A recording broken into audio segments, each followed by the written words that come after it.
take a liberty of, communicating quite informally with each other. So please do excuse me in case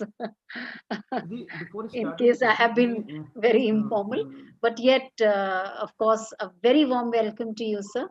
And most of our participants are so very familiar with you, and they are deeply engrossed in the studies, Introduction to Indian Astronomy. And some of the children are taking keen interest in knowing exactly how the whole structure is framed, and mathematically and scientifically how the system runs. So with these words, of course, I welcome Dr. Rajat so that we can listen to Dr. Rajat. So over to you, Dr. Rajat, please.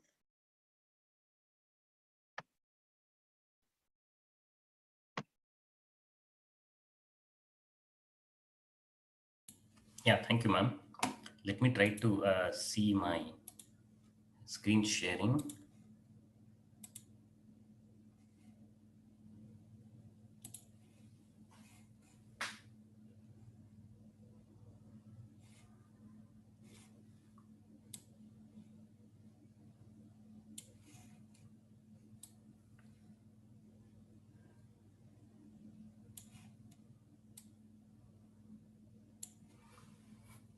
Okay, so is my screen visible? Yes, sir. It is visible to us. It's fine. Yeah, great.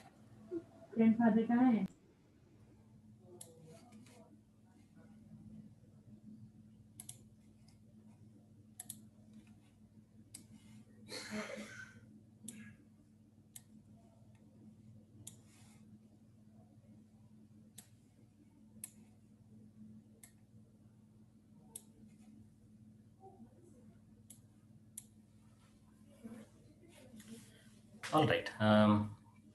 So then let me get started.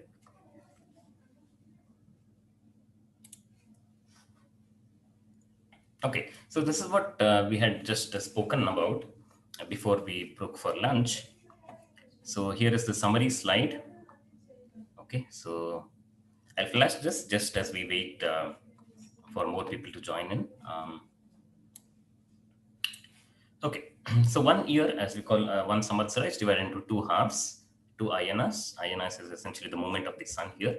So Uttarayana when the sun moves north, and Dakshinayana when he moves south. And again, this 1 year is divided into 6 seasons or 6 rutus.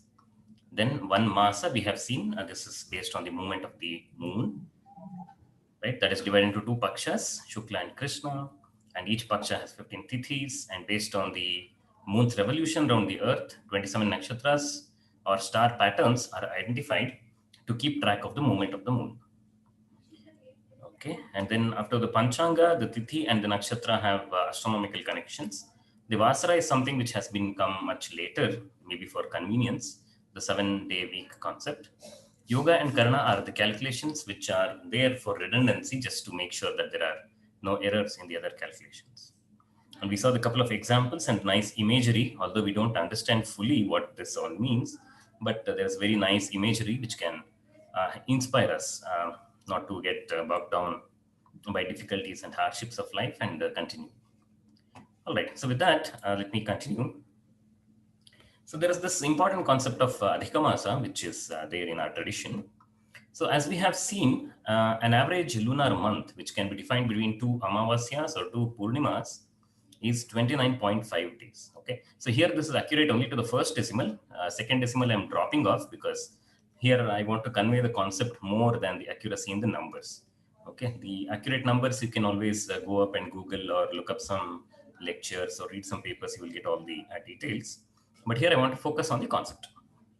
Okay, so all my numbers will be accurate only to the first decimal. All right, okay. So now we have defined the month based on the movement of the moon, not strictly only the moon, because we have taken the sun also, right? Because the phases of the moon also depend on the sun. But lunar month, we will call it as a lunar month because we are taking the Amavasya and the Purnima as a reference. All right, and directly our observation is with the moon, although the sun is involved. Okay, then we define 12 lunar months to be 1 year, 1 samvatsara. Okay, so how much do you get on an average, right? If on an average, if a lunar month is for 29.5 days, and we define 12 lunar months for a year, what will be the average number of days in a year, or in 12 lunar months? What is the number of days we are going to have?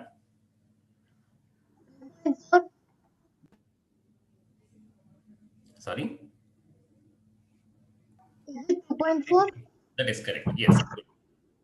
Okay, so 354 days is what we will have.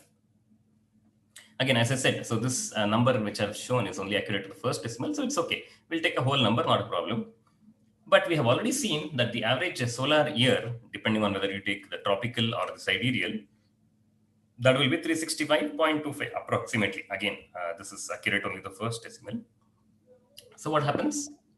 Between the solar year, right, and 12 lunar months, you will have a difference of about 11 to 12 days. Okay, this is in a single year.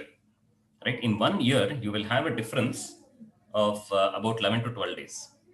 Okay, and this error will keep on accumulating as time progresses, right?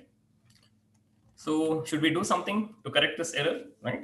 So if you are familiar with the Islamic calendar, or at least if you have heard of the Islamic calendar, they go by the moon's movement only, right? So they just take the 354 days as a year and then just proceed. Okay, but what is the limitation? What happens if you do that way? Right? If you do that way, then your calendar will no longer be in line with the seasons. That is why you can observe Ramzan, right? It will fall in different seasons during different years. Okay. So the link between the month and the season will be completely lost. Okay. And over a period of many years, or if you take a century or a couple of centuries, then you'll have all months coming in all seasons. Okay. Which is something not very desirable, because we want a good calendar. And this calendar we want to use, as we said, for the purpose of agriculture and trade and so on. So therefore, we want to track rainfall. We want to track seasonal monsoon winds, which will help us sail over the high seas. Okay, so there is something which we need to do about this difference, right? We should not let this difference accumulate and completely throw our calendar off balance with respect to the seasons. Okay, so what do we do? What can be a remedy? What do you think we can do? Any suggestions, any ideas? Of course, the solution I've already given in the title of the slide, so that is what it is. But let me see if you can guess what could be done here. What is the question? Sorry? Can you repeat the question? Oh, the question is that, see, we are going by the month based on the Amavasya to Amavasya, or full moon to full moon, right? Purnima to Purnima. That will give, if you take such 12 months, you will get 354 days. All right. But the seasons will depend on the solar year, which is 365 days roughly. Okay. So there is a gap difference of about 11 days. Right. We would like to define our month based on the moon. Why? We don't know. That maybe let us try to figure out as we go along. But somehow that is what we have done in our tradition. We want to define month based on the moon. And so in a year itself, in 1 year itself, the difference between the average solar year, on which the seasons depend, and the 12 lunar months, that itself is going to be 11 days in a single year. Okay, and if you don't do anything about this difference, this error will keep on accumulating. Then what happens? You'll start having lunar months in all possible seasons, like what is already happening in the Islamic calendar. Okay, so how do you tackle this difference of 11 years? 11 days per year. So the Hindu calendar adds an extra month between Correct. the lunar and the. How do you add extra month, right? A month, as we said here, lunar month average is 29.5 days, but this is only 11 days. How will you add 1 month?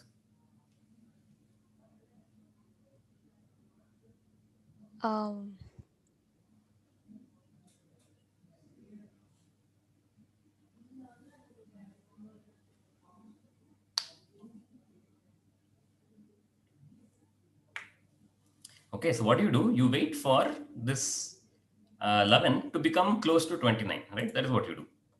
So over a period of 2.5 years, roughly, this 11 days will build up to about 28, 29, right? That is when you will have space for one complete lunar month. Okay, so that is what you do. So in 5 years, there will be 2 extra lunar months. So you will have, normally you will have 12 lunar months per year, that will be 60, plus 2 extra, that is the Adhika Masa. All right, so therefore you will have 62 lunar months in 5 years. Okay, sir. Okay. And in the oldest texts, like the Surya Siddhanta and so on, this concept where in 5 years you are kind of synchronizing the sun and the moon, right? So that is what is known as a yuga. Okay, of course, yuga these days we are associating with Kali Yuga, Dwapar Yuga, and so on and so forth. But the oldest reference is for a period of 5 years, because in these 5 years you are synchronizing the motion of the sun and the moon. Okay, so in a period of 5 years, you will have 2 extra months. Of course, there is a lot of discussion one can do where you will put these 2 months, which months will be the extra. A lot of those stuff will be there, which I will kind of leave it to you. If you're interested, you can go and dig up those details, but this is the concept. Okay. So maybe let me pause for a minute here. If there are any questions so far, you can ask. So apart from this, I plan to cover only one more concept so that we can have some time for interaction. Lunar is something to do with the moon. Okay, that is all.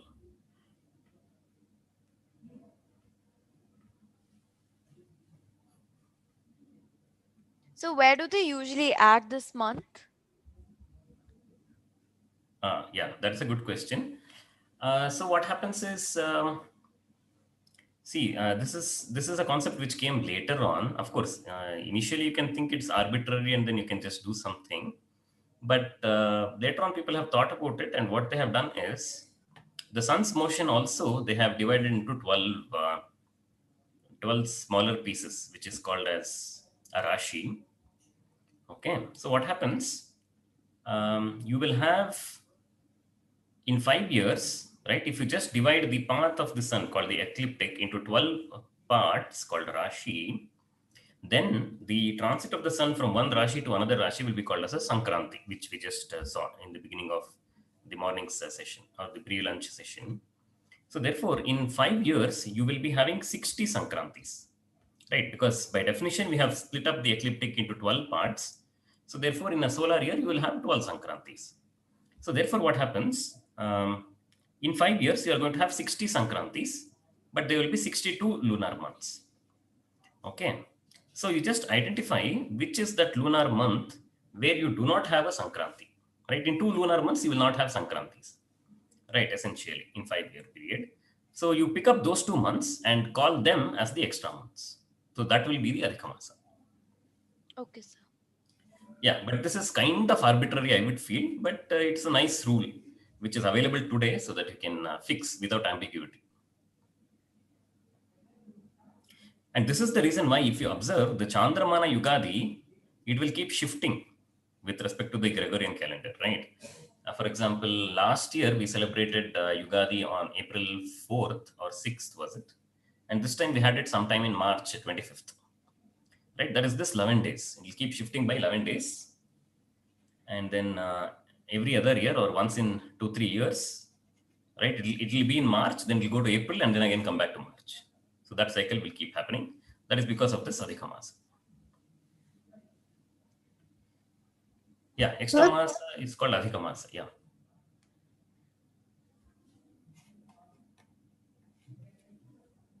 Me, sir. Yeah. Sir, how many solar years are in a lunar year? Are in the lunar? Year. Year. How many solar years are there in a lunar year? I think that's what she said. Again, that is not very clear. So maybe if you type it in the chat, it may be clearer. Pragati wants to know what is the relation between solar year and lunar year? How many solar years are there There is in a nothing lunar called year? as a lunar year. We would like, again, so this is something which is very, very interesting and kind of probably unique to Indian culture is, we are still sticking with the month based on the moon, right? As I already mentioned, the seasons depend on the solar year, right? Which is what the Gregorian calendar they have done. They've just done an arithmetic calendar, and they have tuned it to the average solar year, tropical year of 365.2425 days. Okay, so that will take care of all the seasons. But for some reason, and I believe that there is a solid reason, still the popular calendar in India is still the Chandramana.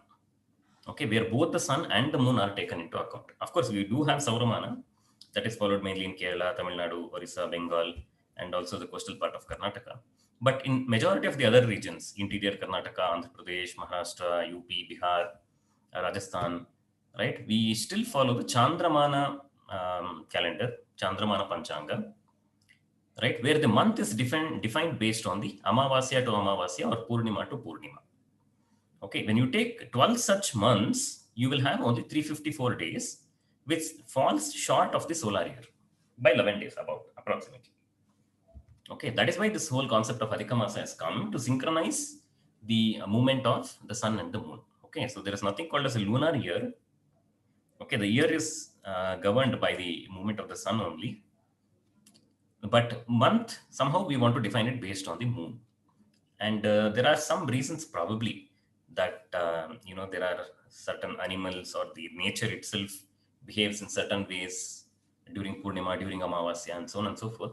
Probably for that, to be in consonance with that, probably our ancestors have stuck with the moon. But if you see many other cultures, right, popularly the Western culture, the European culture, they have just completely given up on the moon, and then their calendar is completely based on the sun. Okay. Of course, the moon is going to be much, much more complicated, as you're already seeing, and this is just the beginning. Okay. And of course, even this understanding today, we are able to talk, although a little bit casually, but this understanding has been obtained through years and years of experimentation and observation, right? So the moon, the motion of the moon has been very, very complicated. A lot of effort has gone into understanding it. And of course, here in this discussion, we are just scratching the surface, right? All right. Okay, whether planets have any effect on the human beings? See, we get up with sunrise, right? So when sun is there, plants are able to do their photosynthesis, right? We derive our energy from the sun, right? Sun is responsible for the water cycle and so on. So you can't say that, sun is so far away from the earth, will it have any effect? Of course it has effects, right? Okay, but I'm talking only of the physical effects, not in the sense of astrology and so on. And moon also, you're aware, spring tide, neap tide, and so on and so forth. Okay, do lunar year and solar year start on the same day?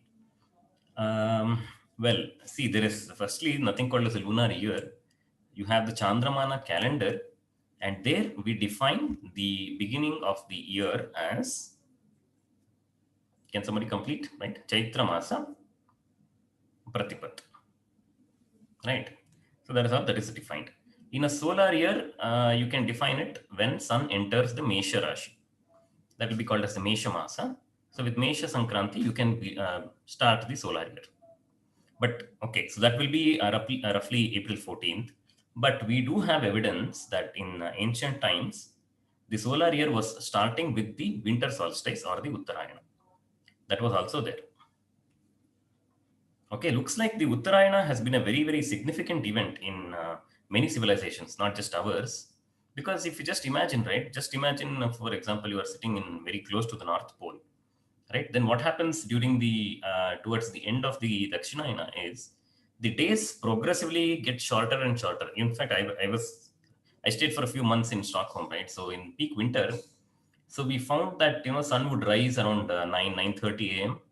and he would set around 3:30 p.m. Right, by 4 o'clock, 4:30, it would be pitch dark. Okay, so coming from India, where we are so close to the equator, we are kind of fortunate that the length of the day does not vary more than by about 1 hour. But there, the variation is very, very drastic. So if you are sitting there, let's say maybe a few thousand years ago, and then just sitting. And so in winter, you see that progressively the days are getting shorter and shorter, and then you start wondering whether the next day will the sun rise at all. Right. So then the length of the day progressively keeps increasing. So that is kind of, it's like giving new hope, or it's inspiring new life, something like that. So probably that was the reason why it has been celebrated in all cultures, in all civilizations. So that is why even we feel that celebrating Uttarayana makes more sense than celebrating Makara Sankranti or any other Sankranti, because Uttarayana is more fundamental. It's in tune with the nature. Whereas Makara Sankranti is something which we have defined, right? We have called some pattern of stars as Makara. That is our definition. So that is not so much in tune with nature. Okay. All right. So then maybe I had one more concept to cover. Let me do that, and then we can have as many discussions as we want. Okay. So coming back to the rotation of the Earth. All right. So suppose you are an observer standing somewhere on the Earth. Do you find that all heavenly bodies will move equally? What do you think? Right. So here for your reference, we have also shown the axis of rotation, right? You are connecting the North Pole and the South Pole. Okay. And the tilt is also shown. This tilt is, you can imagine, is with respect to the plane in which the Earth orbits around the sun. Okay. So therefore you have this. Yeah. So already many people are answering that no. Okay. So of course, many of the heavenly bodies don't actually move, right? So the stars are fixed in their place. They only appear to move. So will the apparent motion be equal of all the, let us take, for example, stars to begin with. Okay, so many people are saying no. So why do you think so? Why do you say so? Right, I think it's probably easy to imagine, right? Pretty easy to imagine. So for example, you have the Earth here, you have the axis of rotation of the Earth, right? That axis is shown here. So you can imagine two stars. Will I be able to use a marker here in Zoom? Okay, I'm not seeing any marker. Earlier there used to be one, I guess. All right, anyway, it doesn't matter. So you can just imagine one star somewhere here at a certain distance from the axis, and another star you can imagine very close to the axis, right? So you will find that the star which is very close to the axis of rotation of the Earth will have a smaller radius of rotation. Okay, thereby it will be seen to move very little, right? Only this much it's going to move, apparently. But whereas if a star is farther away from the axis, right, we will see that it is going to move a greater distance.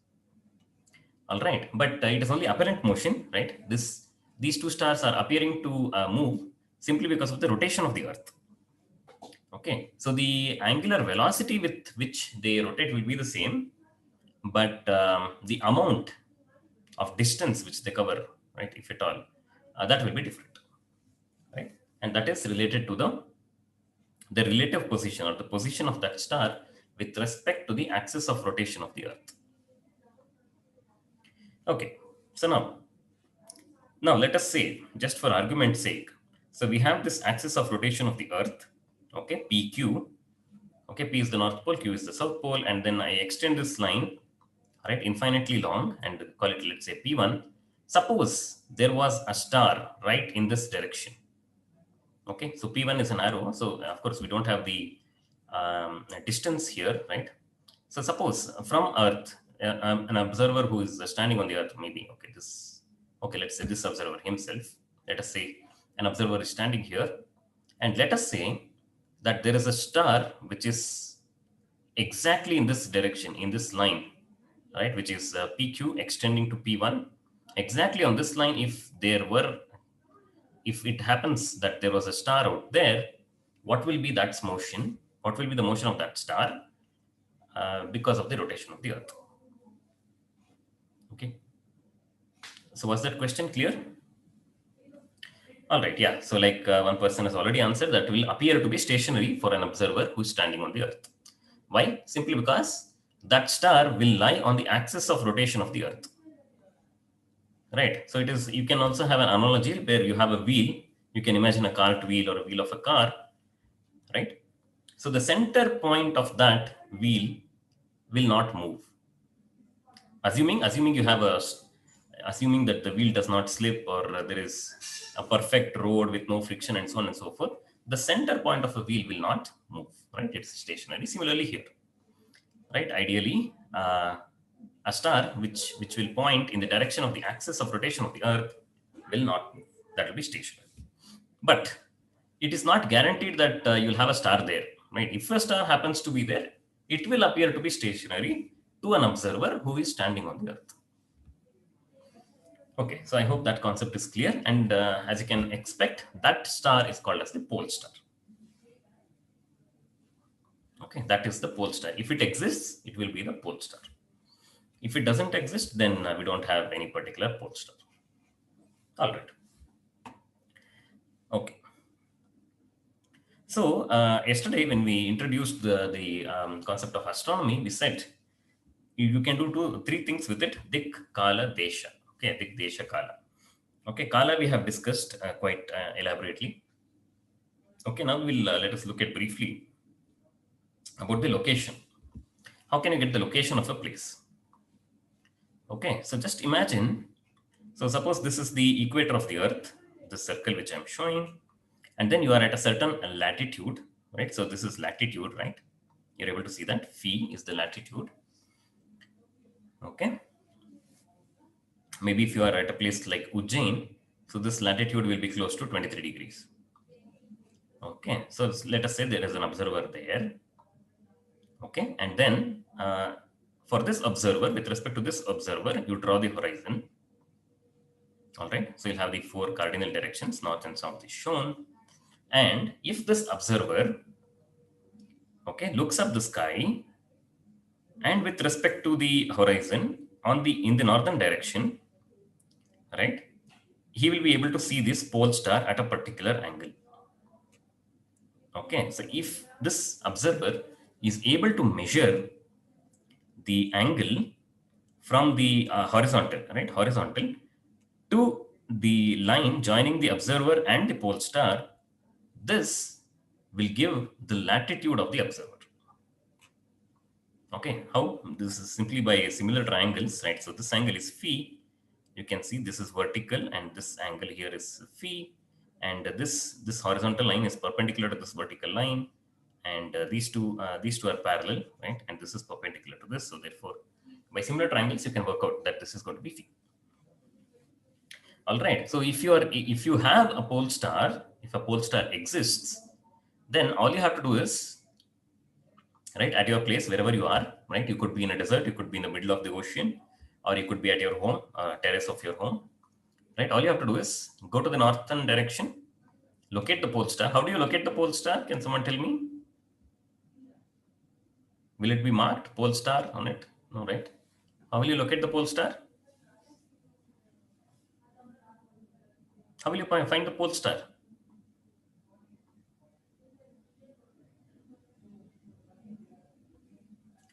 Okay, so Divya had already answered, right? The pole star is going to be stationary. So you observe the sky for a while. A while means, not just 1 hour, maybe a few days, right? You will find that all stars will move in different orbits or different circles, but there will be one star which will be stationary, or which will move very, very, very little. That you can assume is the pole star. And using that, all you have to do is find the angle from the horizontal of your horizon to the line joining that pole star and your and the observer. Okay, that will give you the latitude of the place. Okay, just to confirm. So here, what happens? Let us say, take the equator, take a observer standing on the equator. Okay, and then look at the pole star. Right, the pole star will be here on the line on the line P1. So this person who is standing on the equator will see the pole star on the horizon. Okay, right on the horizon he will see it. So the angle made by the pole star, by the line joining the observer and the pole star and the horizon will be 0, because an observer on the equator will see the pole star at the horizon. So there the angle is 0. So therefore the latitude is 0. Therefore the observer is on the equator. All right. Similarly, if you take an observer on the pole star, on the pole, on the North Pole, right? So this pole star will be directly above his head, right? He'll have to look up. So that is called as the zenith position. So if you have the horizon in this angle, right, in this direction, you will see that this angle will be 90 degree. It will be perpendicular to the horizon, right? So therefore that angle is 90. Therefore the observer is at a latitude of 90 degree. Okay, north, obviously north. Similarly, south also you can have a similar concept, but I'm just saying on the North Pole because we are in the northern hemisphere. Okay, so just again confirmation of the same concept. So if you are at the North Pole and this is your horizon, the pole star will be directly above your head. Currently the pole star is Polaris, so that is just shown as Polaris, and so this is called the zenith direction, directly above one's head. Okay, so this angle from the horizon to the pole star will be 90 degree, and therefore the latitude of the observer is going to be 90 degree, which means the North Pole. Okay, for a person in the northern hemisphere. And if you are at mid latitudes, right, somewhere like Himalayas or Delhi or Ujjain, then what happens? This pole star will be seen at an angle, all right? And then what you have to do, you have to measure, you can draw an imaginary line between the pole star and the observer and find the angle from the horizontal that will give you the latitude of the place where the observer is. Okay. All right, so maybe this is a good time to take a quick 1 minute break. If there are any questions you may ask. Otherwise, I'll just share one small thing, assuming my video is on. Sir, is that the Big Dipper near the pole star? This one? Yeah. Could be. Could be. I'm not sure. So we can locate the pole star with respect to the Big Dipper also, rather than waiting for days to see if it's moving.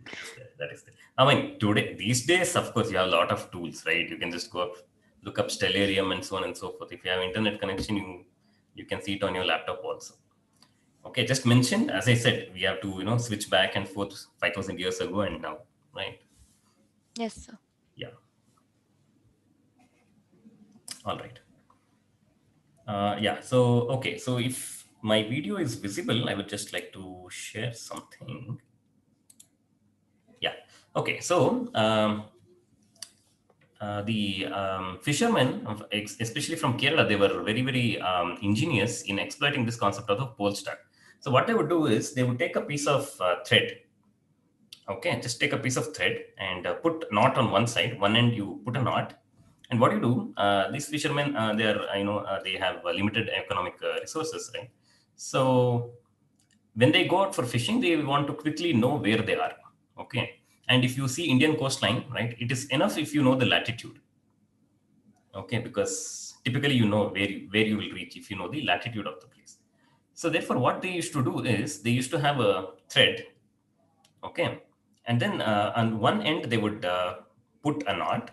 In the middle of the thread there would be a knot, and in the other half of the thread there would be knots here and there. Okay, I'll briefly explain that. So what they would do, they would use this thread in this manner, that they would take this thread, at the end there would be a knot, so they would just support it in their teeth, okay, in one of the canines probably, hold one part horizontally, right, the other string you make it vertical, right, and then just by eyeballing you just try to figure out where the pole star is with respect to correct angles. Okay, and interestingly, the story goes that when Vasco da Gama was being, what shall we say, escorted from Cape of Good Hope to Calicut, somebody was measuring the latitude in this manner, and Vasco da Gama, he was not familiar with this at all. So he was thinking this fellow is doing some magic, by putting some string in his mouth, he's trying to say which direction to take or where the person is. So it appeared like magic to him. Okay. Anyhow, so that brief anecdote apart, there is another interesting thing which happens with this pole star. In our childhood, you may have noticed that we have played with these tops, right? What do you call for top in Hindi? In Kannada, we call it buguri. What do you call a top? Spinning top? It's called a lattu. Okay. Lattu in Hindi. I see. Okay. So if you have noticed how the top spins, right? You cannot have one straight axis around which it is going to rotate perfectly, right? Such a thing never happens. The top will always wobble. All right. So the axis of rotation, although if you can imagine an axis of rotation, that will not stay fixed. Even that will, move around. Okay. And the Earth also does a similar thing. Okay. The Earth will also wobble. So what happens? We have seen, or we are familiar with two motions of the Earth, one of rotation on its own axis, that is causing day and night. Another is the revolution around the sun, that is causing seasons and giving us 1 year once the revolution is complete. In addition, there is another thing which is happening where the Earth is wobbling. Okay, so what happens when there is a wobble? The axis which is shown here, this red color thing protruding out, is the axis. That is just for our understanding. So this axis also will wobble. So this will change. Okay, so that is the reason yesterday when somebody said this angle, tilt of the axis is 23.5 degree. That is probably an average value, but it will vary anywhere between 22 and 24 degree. Okay, so this is also going to wobble. So when this wobbles, and of course this is going to be very, very slow, right? So this wobbling is very slow. But it turns out that this tip of the axis, if you just imagine the tip of the axis, this will also trace out a circle. Okay, so notice, so this is the Earth, and the axis of the Earth, right? If you imagine, that is going to trace out an imaginary circle, and this is happening because of the wobbling of the Earth. Okay, and how long? So this will trace out a circle, and how long will it take to trace the circle is 26,000 years roughly. Okay, so this is going to be a 26,000 year cycle. Okay, and what is the effect? Right, what is the net effect of this wobbling is, right? Remember, we just now introduced that the star, if there is a star in the direction where the axis points, that will be our pole star, and that can be used for navigational purposes or finding the latitude of a place. Okay, so here in the adjoining diagram, what I've done is I've taken this particular imaginary circle. Okay, so this is traced out by the axis of the Earth. Okay, so that circle I'm showing here in blue color. Okay, and all the stars which are there here are being overlaid on it. Okay, so what does it mean? It means that in 2000 BCE, right, there is a star which today we call as Tuban, which was on the axis of the Earth. Or rather, the axis of the Earth was pointing to this star, which is today called as Tuban. Okay, and this Tuban is a pretty faint star. It's not very bright, pretty faint. Okay, now notice, after this, right, for a long period of time, right, there has not been a significant pole star. Okay, and only recently, this Polaris happens to be a pretty bright star, and that is very close to the pole position. Okay, so although we say this as the 2000 AD, probably around 4 or 5 centuries ago, from probably 15th century, 16th century, that time this could be approximated as a pole star. All right. So similarly, again, a few hundred or a few thousand years later, there is going to be one more pole star, or a star which is very close to the pole position.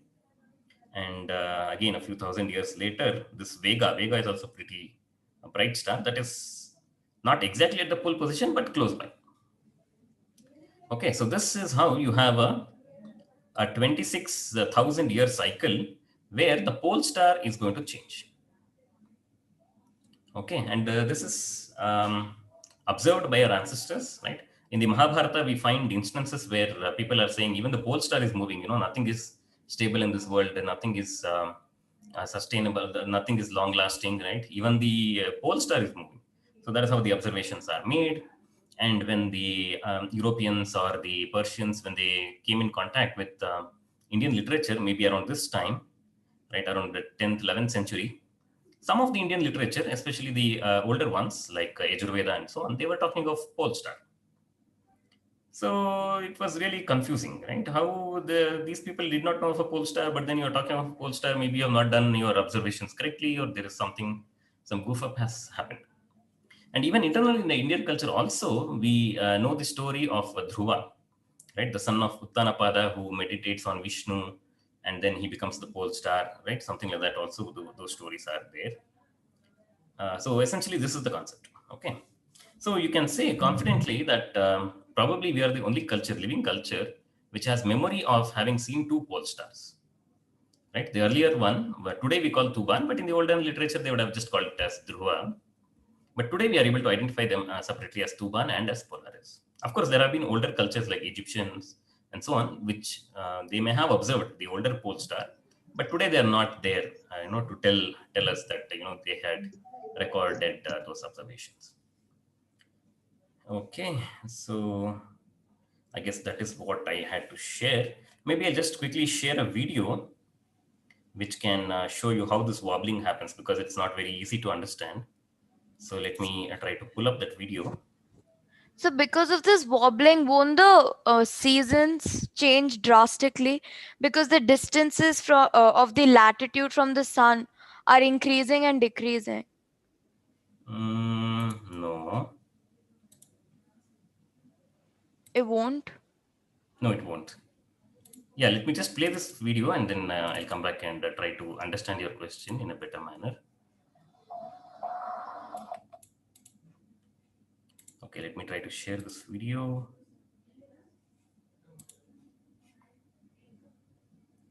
Okay, let me share the sound, although the sound is not very important, just some random music is there.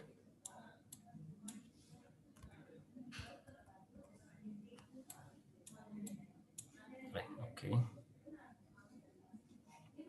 1 second.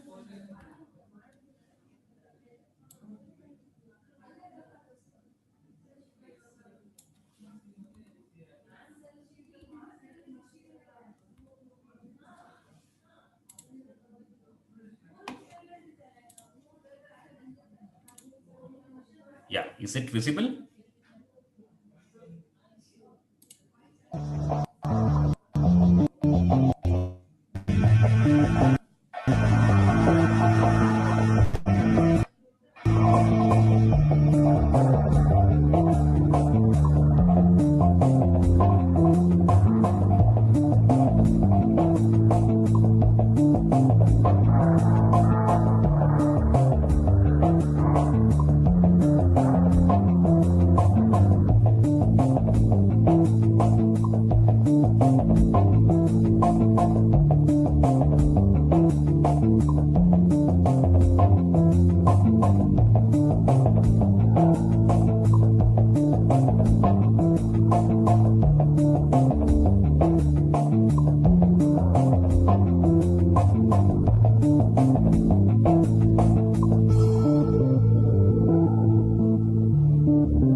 So you can basically observe that here you can see that the axis or the tip of the axis of the Earth, axis of rotation of the Earth is tracing out a circle.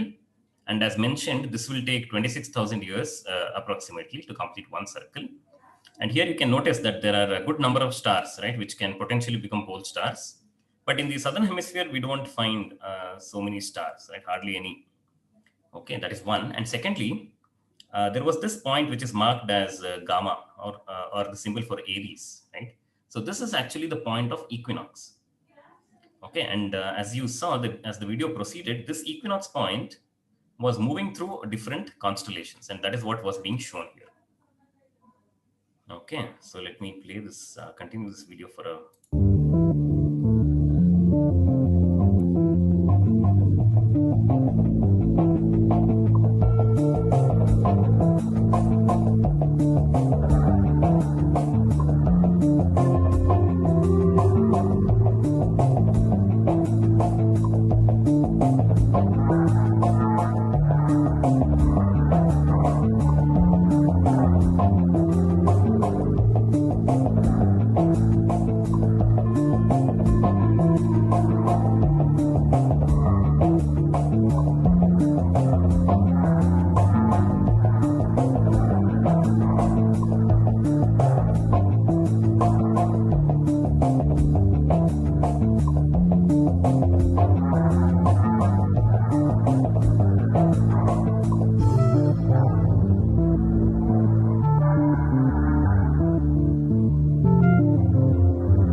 Yeah, so here you can notice somebody was asking whether this is the Big Dipper.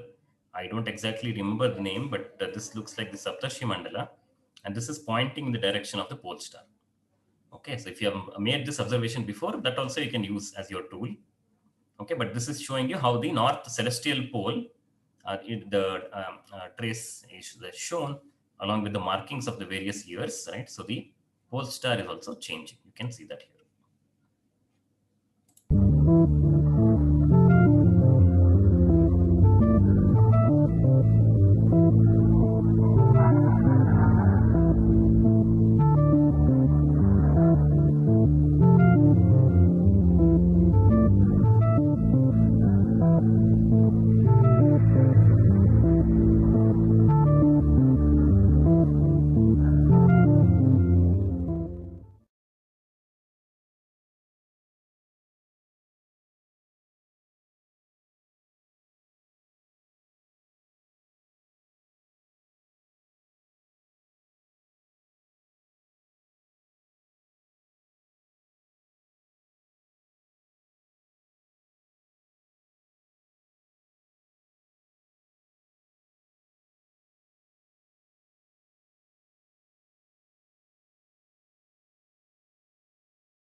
Sir, we can't hear your voice.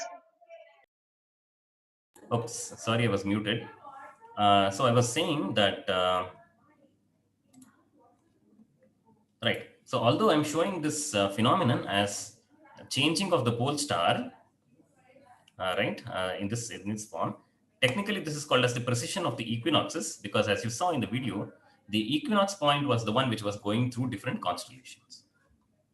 All right, and what is the other interesting phenomena that will that this precision of the equinoxes will give you is precisely what we started out today, right? Where the sidereal year and the tropical year are not same, right? And what is the reason for this? That is precisely the video which we saw now, the wobbling of the Earth.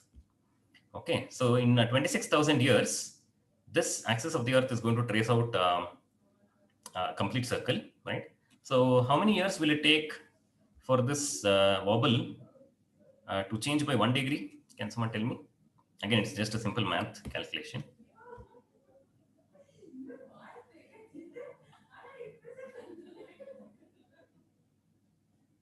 How will you find out? At least that you can tell. What is the procedure you will follow? You have to do some division, right? What division will you do? Okay, let me repeat my question. My question is, as we just now saw in the video, we saw that the Earth is going to wobble, right? And as a result, the tip of the axis of the Earth is going to trace out an imaginary circle in the space, right? And this circle will take 26,000 years to complete one complete circle. Okay, so to change by 1 degree, right? For So the is it axis to change by 72? 72. yeah, so 72 years roughly, right? So in 72 years, the axis of the Earth will shift by 1 degree. And if you notice, this is exactly what we had in the beginning of the pre-lunch session also, right? So for every 72 years, we saw that the Sankranti is going to shift by 1 day, right? And these two are the result of the same phenomena, right? Because roughly there are 360 days in a year, right? So 1 degree, right? 1 degree change in the Earth's axis, right, is also going to cause a 1 degree change here in the relative position of the background stars, right? Because the Earth is going to wobble by 1 degree, right? So therefore, we will observe that the sun will be off from the reference point by 1 degree the next year, right? And to correct for this 1 degree, the sun will take 20 minutes longer, and this will build over time for 72 years. And in this 72 years is when the Earth's axis is going to shift by 1 degree, right? So the two are connected. And why this will happen is because of, as we saw, the precession of the equinox. So the Earth will wobble. In other words, the stars, you can either put the wobbling on the Earth or you can put it on the background star, right? So every 72 years, this axis is going to shift by 1 degree. That is one way you can think. Or you can think of that the background star itself changing its position by 1 degree every 72 years. So therefore, every 72 years, the Sankranti position is going to shift by 1 day. All right, and this is what I had planned to cover for these 3 sessions. And we have about 10 minutes for question answers. Okay, let me thank. So if you want to know a little more, you can refer this book by S.B. Dikshit. And this is actually a very old book, actually, right? So this was written in 1890, like more than 130 years ago. And it was translated into English recently meaning 1950 odd. Okay, in spite of it being so old, it's a pretty good book where most of the basics which we have spoken, you will get there. And for all the images, I thank Professor Ram Subramaniam and Shri Sudarshan. They have shared some nice images with me, so I'm able to make this PPT and share it with you. Okay, so with this, I will formally conclude this session. And if you have any questions, we can interact for as long as time permits.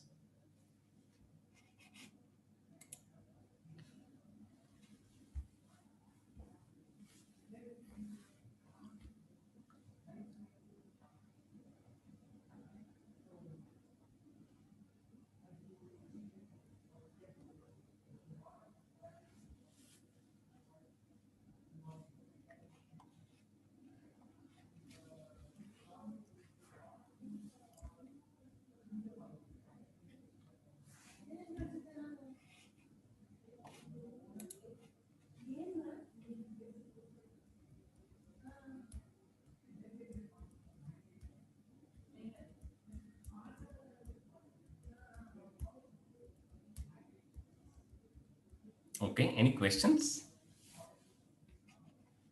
So in the pre-lunch session, it appeared that many people had questions, right? But we said we'll take it after lunch.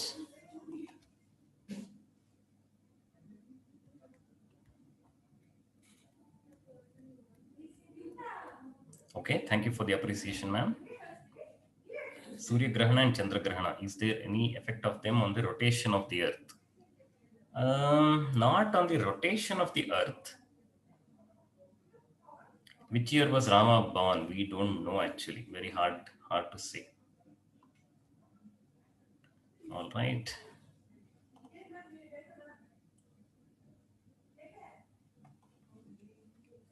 Yeah, of course, this is only the beginning, right? So there is a lot of things to be, a lot of things to explore. This is just to give you a basics so that to get you interested, right? To get you excited and then motivate you to, okay, should you add some time? I didn't understand. What is that?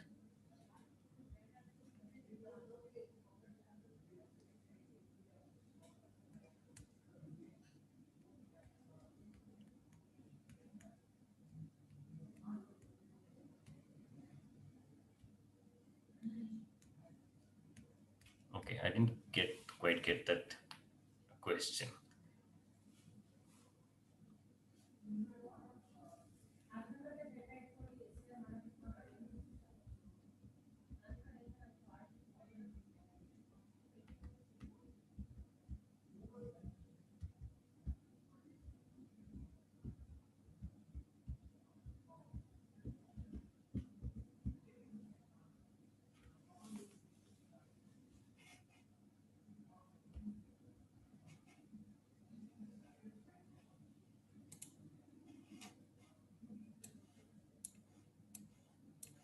Okay, so if you have anything to share, any feedback, something which you think few books which can explain more, there are a lot of books, right? And these days more books are being written and circulated. So yeah, you can start with probably a book by Professor S. Balchandra Rao. He has written quite a good number of books on Indian mathematics and astronomy and so on and so forth. But I think for your generation, probably there is such a wealth of information in terms of YouTube videos, right? So you can just watch the videos, I feel, right? Of course, if you are...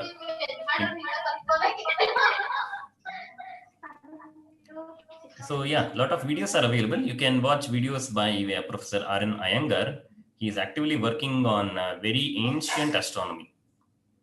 Okay, so there I think you'll get a lot of nice ideas, because once we go into ancient stuff, the things will be very foundational, very fundamental, right? As you come to more and more recent, there is a lot of other things which will get added, right? Like how we saw also in the sessions, some people asking about astrology, some people asking Vastu, and so on and so forth. So these things you will not have in the ancient works. It will be quote unquote scientific, right? Based on observations, based on data, how to do the calculations, how do you understand all these motions. That is how it will be.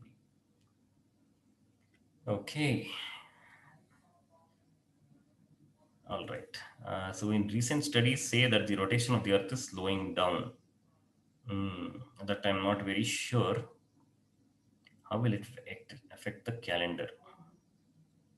Needs to be seen. Right? Because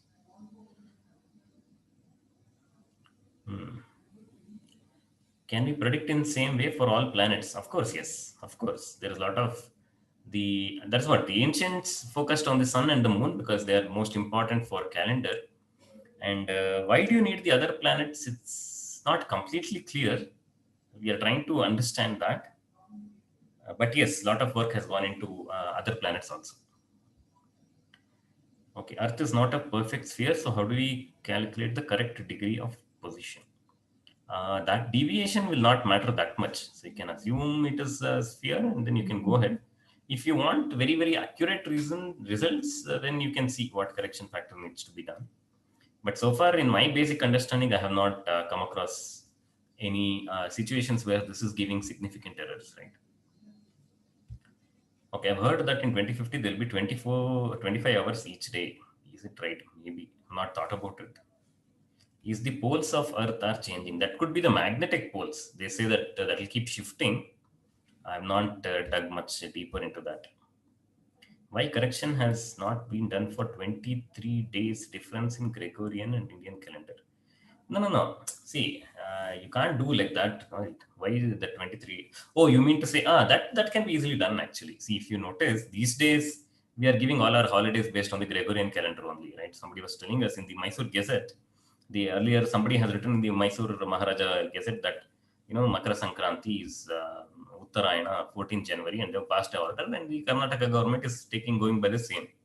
All you need is some kind of amendment. If you can just do it, that can be done. That's not a big deal, right? You can just change it to 21st December and that will be done. That is not the issue, but the issue is to understand it. And in some sense, as we say, who will bell the cat, right? So there is an update which needs to happen, and who will take the responsibility? And if somebody suggests something, will everybody agree to it? That is a question. And in fact, this reminds me, when we got independence, right? So Pandit Jawaharlal Nehru, he constituted a meeting or a calendar committee to look at various calendars of India and to consolidate them and put them together.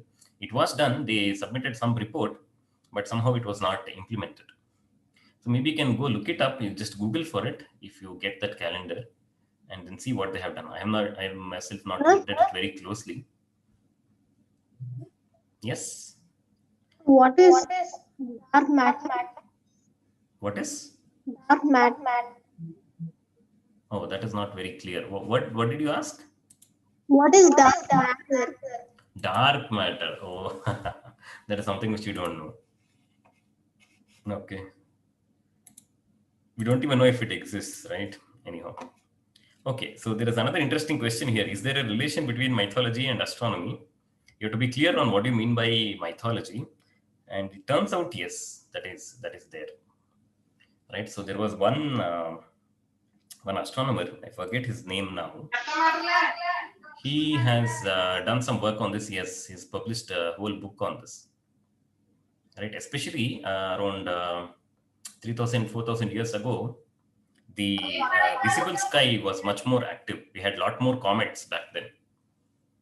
Okay, so that is when the cultures which were living then, civilizations which were active then, they were very much interested in observing the sky.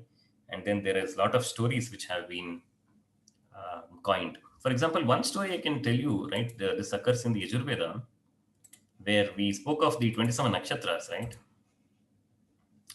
So the 27 nakshatras, are spoken of as the are you able to see my screen or is it obscured?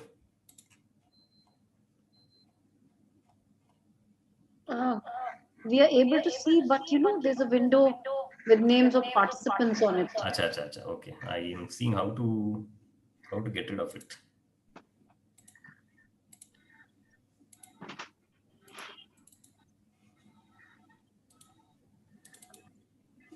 Oops, I'm not able to get rid of it. I'll just stop share and share again.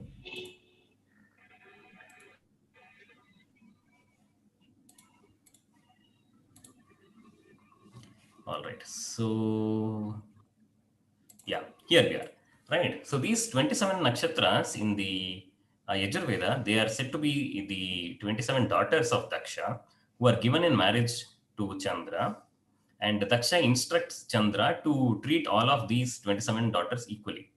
Okay, but what does Chandra do? Chandra does not treat all of them equally, right? He gives special preference to Rohini, right? So therefore, what happens? Daksha gets angry, and then he curses the Chandra to undergo Kshaya, that is waning, right? So what happens? The moon will, from the full moon, he will start waning, becoming smaller, smaller, smaller, smaller, and then finally he will, in fear of being becoming invisible, he will go and hide somewhere. Okay, so this is how people can spin stories based on astronomical phenomena. All right, so you can say loosely that that astrology and mythology are, although mythology have to be very careful, right? Of course, there are Hello. stories which could be inspired by astronomy. Yeah. Hello, hello. Hello, Yes. sir. How many types of courses are there on astrology? I didn't get your question. Sir, how many types of courses are available in astrology? Ghost. What do you mean by ghost? He's asking for how many types of courses are available. Courses. Oh, okay. That I don't know. I don't know really.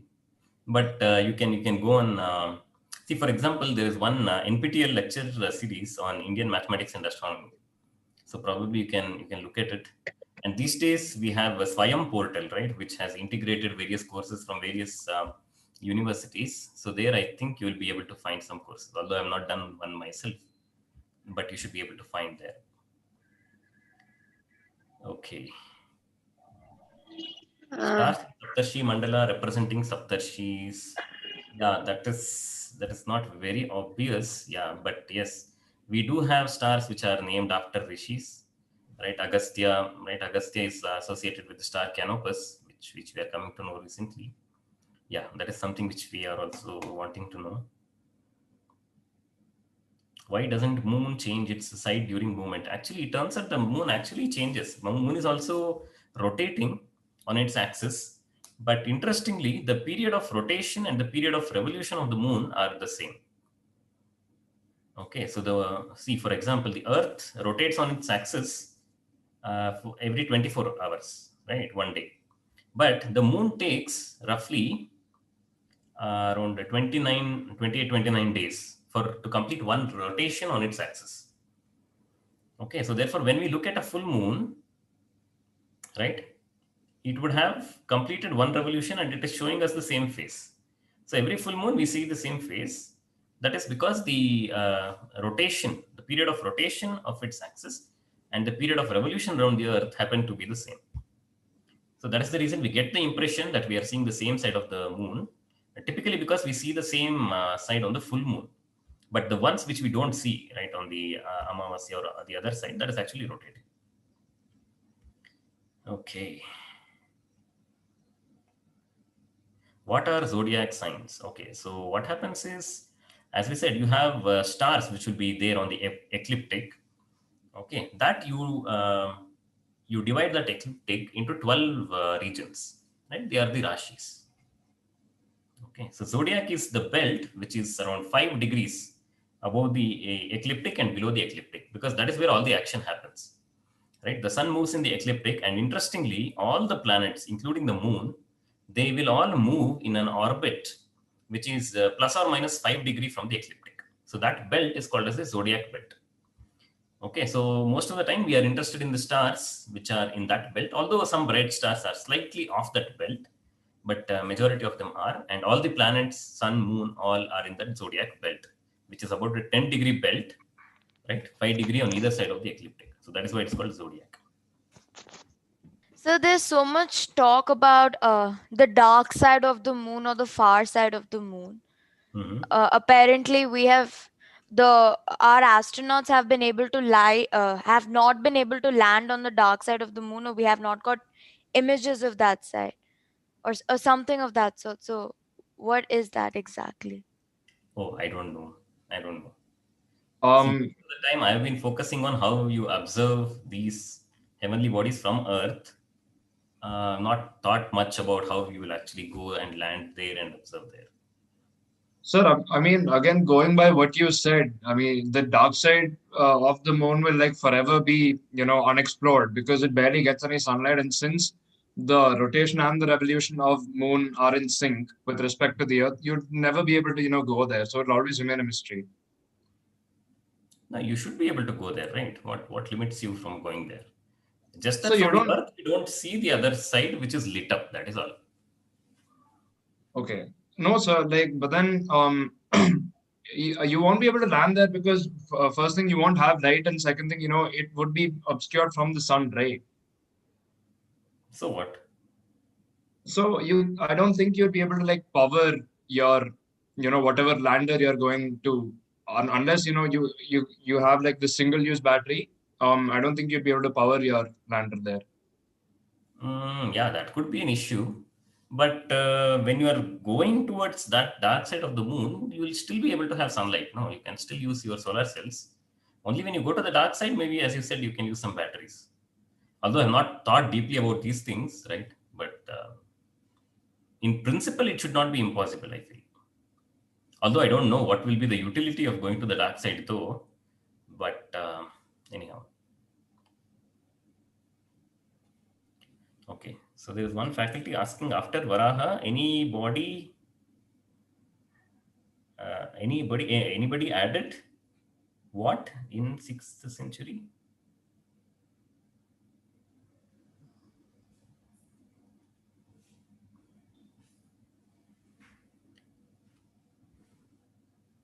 Theories. Oh yeah, of course, a lot of theories have come, right? So broadly, this Indian astronomy is divided into two phases of development. One is called as the Siddhantic astronomy, another is called as the pre-Siddhantic astronomy. Siddhantic astronomy begins with mainly Aryabhatta. So Siddhanta is essentially where you give a mathematical model.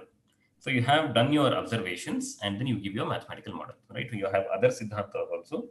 You have the Surya Siddhanta and so on and so forth.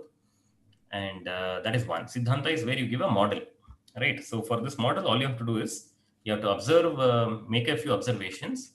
And in these models, you will have some parameters which you have to work out, right, from the observations. And once you have the model, most of the things will be given by the model itself. Okay, but what is the problem with this? What is the limitation? These models will get outdated, right, because of the various phenomena which we have spoken about, right? Precision of the equinoxes, so on and so forth. So these models will have to be updated time and again, and that people have done. Okay, that is the reason also you saw in one of the earlier talks, right? Gopu sir, he mentioned that there are various siddhantas and various people rank them as in order of their accuracy and so forth. That is the siddhanta. That is the theory. Before getting the theory, there used to be another period which is called the pre-siddhantic period, where people were giving samhita. Samhita essentially means collection. People make a lot of observations and they give a collection of these observations. And sometimes these observations will not be limited only to astronomy. They will observe all kinds of things and then just put it together. So such are also there. And once the Siddhantic astronomy became popular, that you could do some things with the math, somehow the observational part has taken a backseat. And probably that is the reason why we have not been able to do the corrections which were required from time to time. Well, Dr. Rajat, of course, it has been another really mind-activating session. And before we close the session, because the next session starts at 3:15 sharp, there's someone who's asked a question of what about black hole? Okay. So this is Pidugu Jatin who had asked this particular question. What about black hole? And VV Shweta has asked that, what do you think about Dhruv star? I've already, Dhruva, we have already discussed in an elaborate manner. Maybe if something specific is there, you can ask about it. Or are Right. you saying the Dhruva, the boy, the son of Uttanapada who meditated and became a star? If Star. that is what you're Yeah. asking, then that's a different thing, right? That story comes in the Vishnu Purana, anyhow. But Yes. about black hole, I mean, see, I was mostly talking about astronomy from an observational point of view, right? So, being on Earth, what can you observe about the visible sky? So in that context, black hole will fall out of the what shall we say, the scope of this talk. But yeah, what exactly you wanted to know about it, right? That is not very clear. Yeah, some people say black holes are there. Some people also disagree. I don't know though. Okay, so with these words, of course, Sir, what I is the will. strongest zodiac Yes, sign? yes, please go ahead. Sir, what is the strongest zodiac sign? Strongest zodiac sign. Zodiac. Going into astrology probably. So I don't know. I am not interested in that. I'm not. I think I must thank you, because that is another area of study, another area of research altogether. Of course, I'm not even able to get the basis for such an argument anyhow. So anyhow, let's see. thank you so much, Dr. Rajat.